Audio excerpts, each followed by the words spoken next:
আসসালামু আলাইকুম রহমতুল্লাহ বারাকাতুহু। আপনারা শুনবেন হাদিস 3027 সহিহুল বুখারী।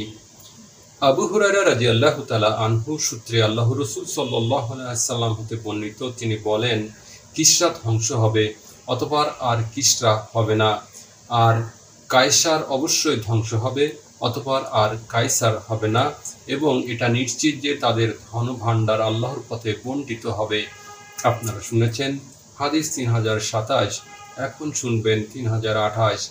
আর তিনি যুদ্ধকে কৌশল নামে অভিহিত করেন। আপনারা শুনেছেন হাদিস 3028। এখন শুনবেন 3029। আবু হুরায়রা রাদিয়াল্লাহু তাআলা আনহু হতে বর্ণিত, তিনি বলেন, নবী সাল্লাল্লাহু আলাইহি ওয়াসাল্লাম যুদ্ধকে কৌশল নামে অভিহিত করেছেন। আবু আব্দুল্লাহ রাহমাতুল্লাহ আলাইহি বলেন, আবু বকর হচ্ছেন বুর ইবনু আসরাম। আপনারা শুনেছেন হাদিস 3029। এখন শুনবেন 3030। জাবির ইবনু আব্দুল্লাহ রাদিয়াল্লাহু তাআলা আনহু হতে বর্ণিত, তিনি বলেন, নবী সাল্লাল্লাহু আলাইহি ওয়াসাল্লাম বলেছেন, যুদ্ধ হচ্ছে কৌশল। আপনারা শুনেছেন হাদিস 3030 সহিহুল বুখারী।